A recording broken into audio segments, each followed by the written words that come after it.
मेरे प्यारे भाइयों और बहनों, आप सबको मेरा हार्दिक प्रणाम।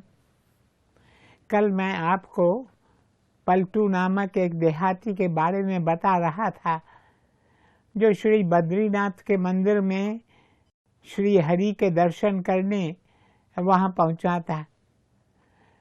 जब वह वहाँ पहुँचा तो उसने देखा कि सब लोग वहाँ से जाने की तैयारी कर रहे हैं और पुजारी मंदिर का द्वार बंद कर रहा है।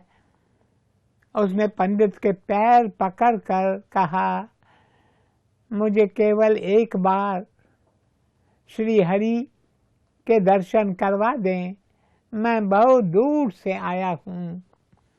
इस पर पंडित कहता है कि अब मंदिर के द्वार नहीं खुल सकते, जब गर्मी का मौसम आएगा तब तुम श्री हरि के दर्शन करने आना।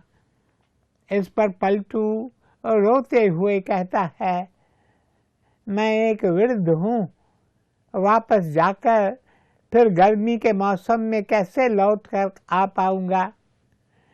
ये मेरे जीवन की अंतिम यात्रा, अंतिम तीर्थ यात्रा है। कृपया 1 मिनट के लिए द्वार खोलिए ताकि मैं अपने प्रभु की पूजा कर सकूं, क्योंकि मैं जानता हूँ मैं दोबारा यहाँ नहीं आ पाऊँगा।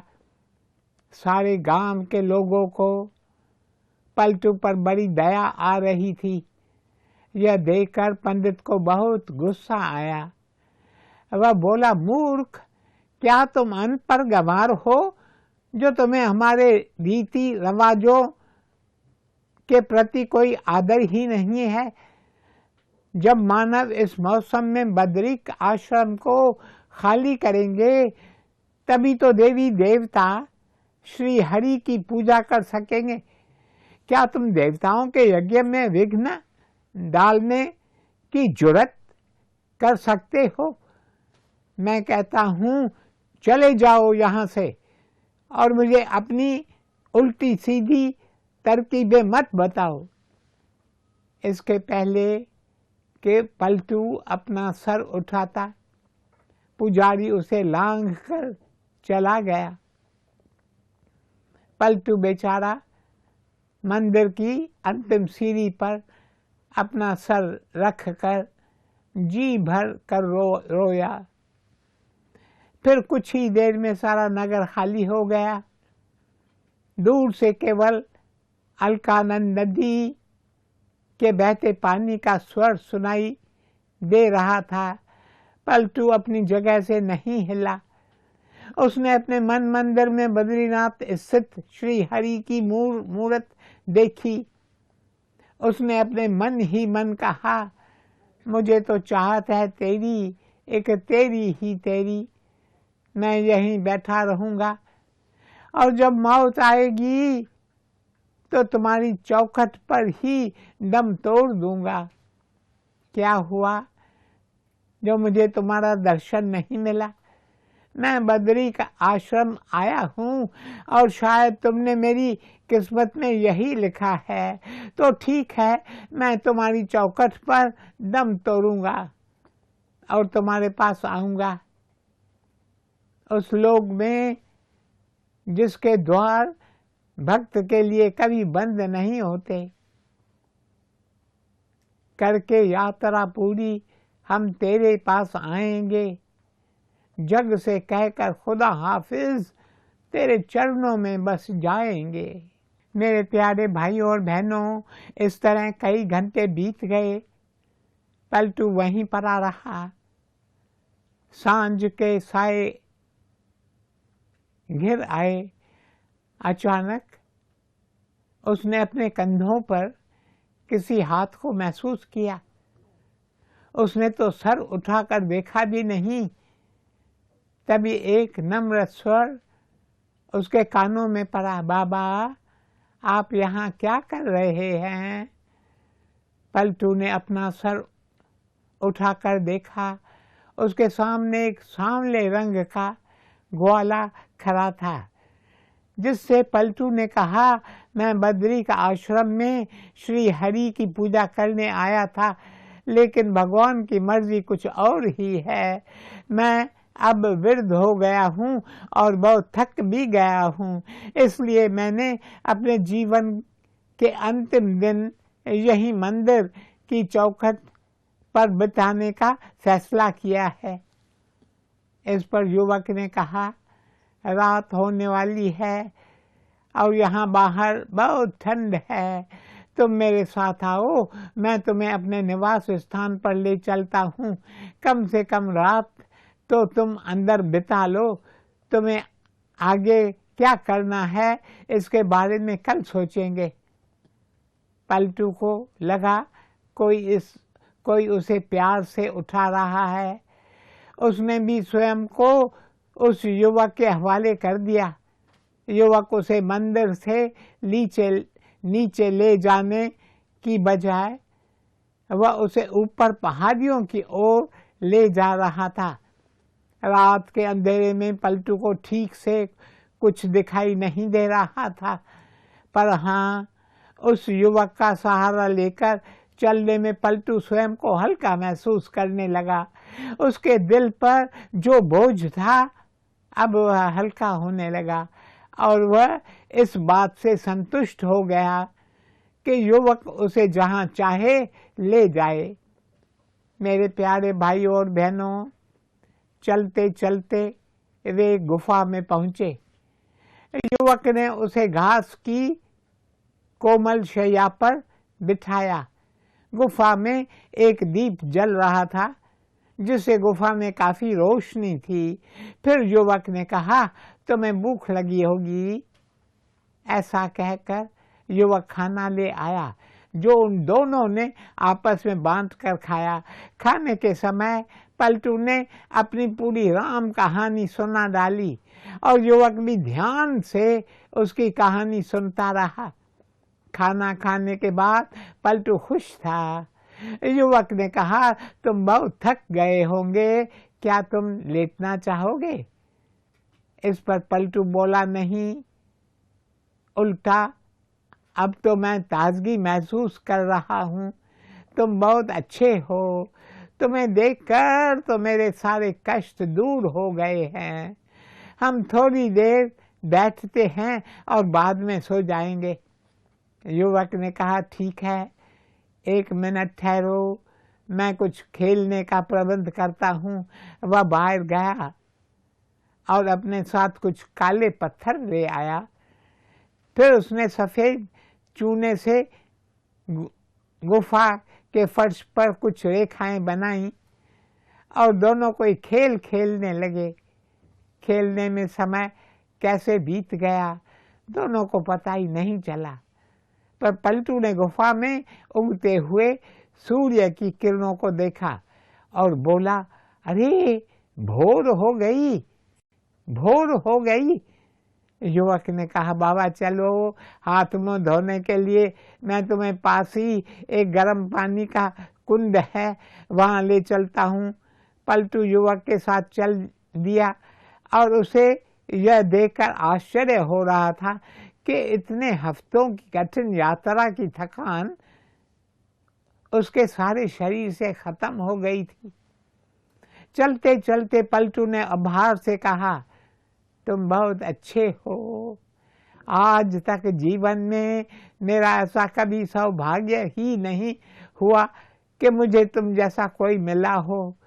पर कहते हैं देर आई दुरुस्त आई, लेकिन तुमने मुझे अभी तक अपना नाम ही नहीं बताया।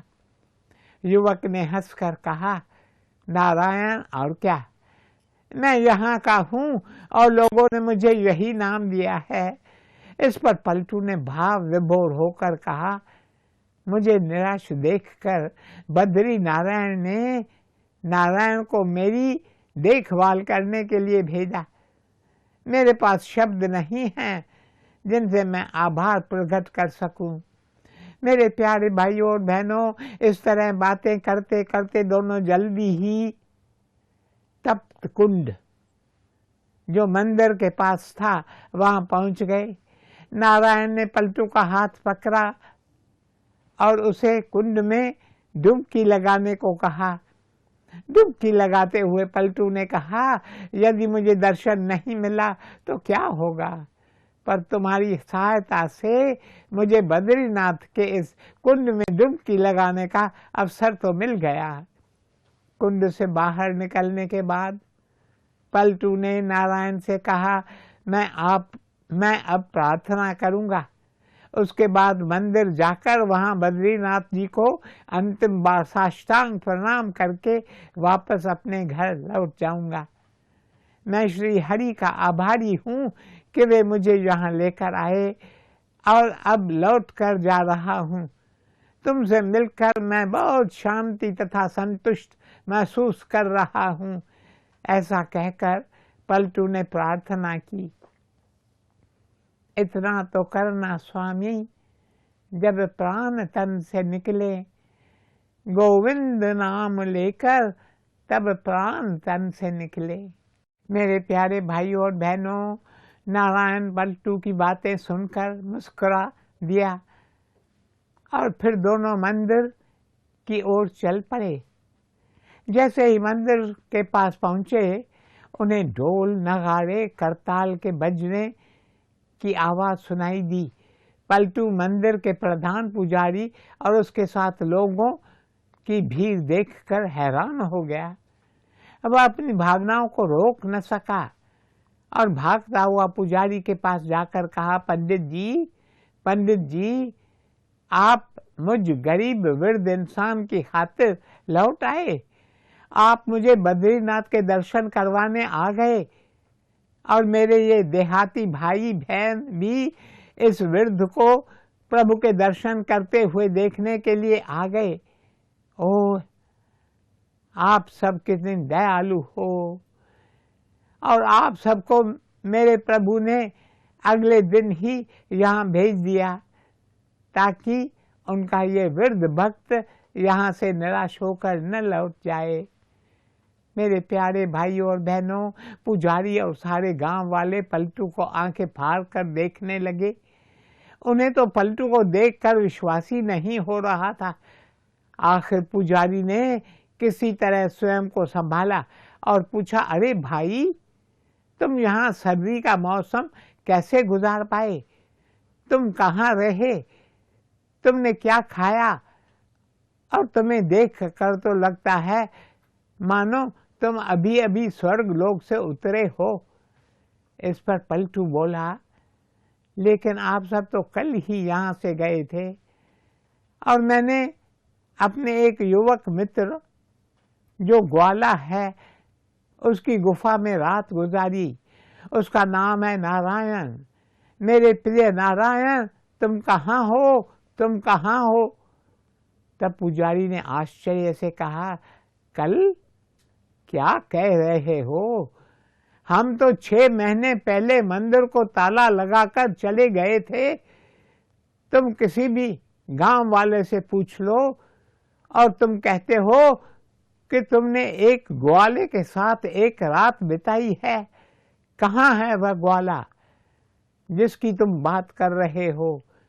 पलटू ने मुड़ कर देखा पर नारायण का कहीं पता नहीं था। सारे गांव वालों ने पलटू को घेर लिया और पुजारी उसका हाथ पकड़कर रोने लगा। उसने पूछा, कहाँ है नारायण?